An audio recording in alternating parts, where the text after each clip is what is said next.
ব্রাইডের মুখে এমন কথা শুনে অনেকেই হয়তো ভাবছো ব্রাইড এগুলো কি বলছে। সবটাই জানাবো তোমাদেরকে এই ভিডিওর মাধ্যমে। এটা ছিল আমার 31 জুলাইয়ের ব্রাইড। তো সবাই জানো ওই দিন কি বৃষ্টি হয়েছিল, আর ওই বৃষ্টির মধ্যে আমি আমার সমস্ত লাগেজ আর অ্যাসিস্ট্যান্টকে নিয়ে একটা টোটো রিজার্ভ করে বেরিয়ে পড়েছিলাম ব্রাইডের বাড়ির উদ্দেশ্যে। দেখতেই পাচ্ছ রাস্তার মধ্যে কত জল জমেছে আর কিভাবে বিভৎস কাদা, আর এদিকে সবুজ মাঠ, ভিজে মাঠ দেখে এত ভালো লাগছিল, কিন্তু তার মধ্যে একটা কষ্টও ছিল। রাস্তাটা এত খারাপ ছিল, আমরা একেবারে পুরো ঝনঝনে হয়ে গেছে। এদিকে দেখো এখানে সেটাই আমি বলছিলাম আমার অ্যাসিস্ট্যান্টদেরকে, ঝনঝনে প্রচণ্ড টানা বৃষ্টিতে রাস্তাগুলো এতটা খারাপ হয়ে গেছিল যে টোটোতে আমাদের কোমর পুরো ব্যথা হয়ে গেছিল, এত বাজে রাস্তা। অবশ্য আমার বাড়ি থেকে ব্রাইডের লোকেশন খুব একটা দূরে ছিল না, ওই 5 থেকে 7 মিনিটের রাস্তা। অবশেষে ব্রাইডের লোকেশনে পৌঁছে গেছি। দেখো কি সুন্দর দুজনের ছবি সামনে দিয়েছে, দেখে খুব ভালো লাগছে। ওই যে ব্রাইড আমাদের ওয়েলকাম জানাতে এসছে। ও এখানে বলছিল দিদি এখনও আমার গায়ে হলুদ হয়নি, গঙ্গাবরণে গেছে সবে, বৃষ্টির জন্যে কেউ বেরোতে পারিনি গঙ্গাবরণে, আর আশীর্বাদীও দেরি করে এসছিল, যার জন্যে দেরি হয়ে গেছে। যে রুমে ব্রাইডকে রেডি করতে হবে ঢুকে দেখি এই পুচকি একটা মিষ্টি ছানা এখানে আছে, আর কথাগুলো এত ভালো লাগছিল আমি না পেরে ওর একটু ভিডিও করে নিলাম। হ্যাঁ এটা তো লেহেঙ্গা, শাড়ি পরিয়ে দিই একটা, পাপা এনে দিয়েছে। আচ্ছা তা একটু বউ সাজিয়ে দিই মাসিমণির সঙ্গে। কেন এখনো গায়ে হলুদ হয়নি, সবে গঙ্গাবরণে গেছে। বাজে কটা এখন?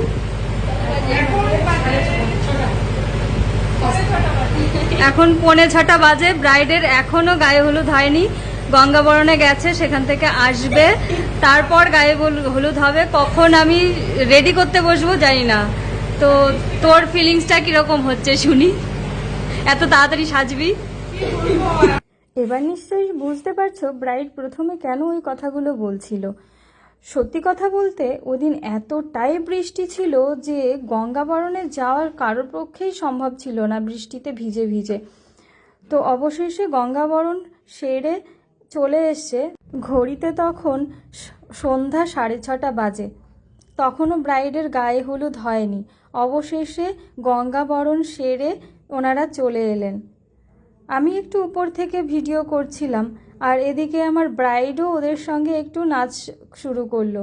যদিও সবার মনেই একটু ইচ্ছা থাকে নিজের বিয়ের দিন, বিশেষ দিনে খুব ভালোভাবে এনজয় করবে, কিন্তু বৃষ্টিতে সত্যি বলতে ওই দিনটা একদম মাটি করে দিয়েছিল।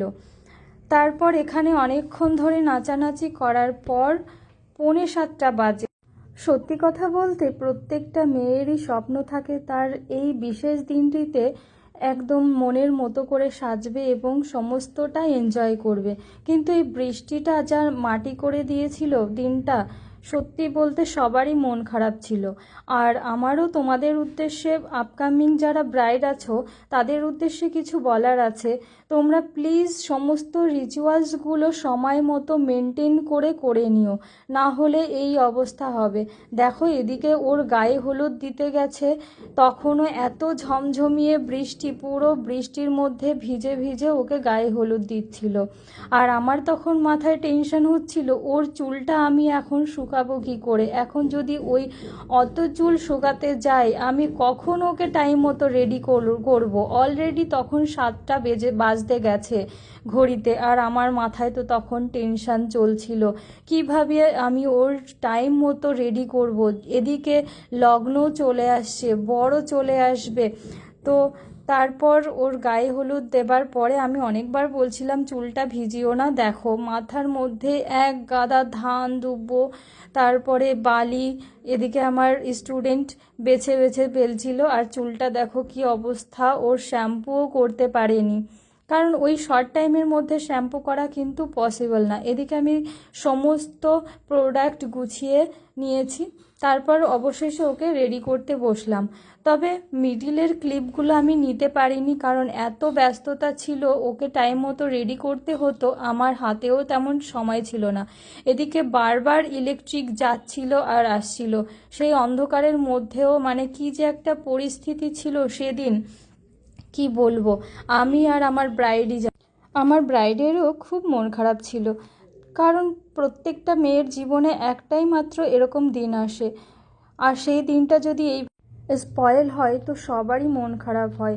এদিকে অলরেডি গেস্ট আসতে শুরু করে দিয়েছিল, সবাই তাড়াহুড়ো করছিল। সেই তাড়াহুড়োর মধ্যেও আমি যতটা পেরেছি ওকে সুন্দর একটা লুক দেবার চেষ্টা করেছি। তোমরা দেখে অবশ্যই জানিও আমার ব্রাইডের এই লুকটা তোমাদের কেমন লাগলো। আমার পক্ষে যতটা সম্ভব হয়েছে এত শর্ট টাইমের মধ্যে সুন্দর একটা লুক দেবার আমি চেষ্টা করেছি ওকে, সেটা দেবার। তো তোমাদের কেমন লাগলো অবশ্যই কিন্তু কমেন্ট করে জানাতে ভুলো না। আর দেখা হচ্ছে পরবর্তী একটা ব্লগে।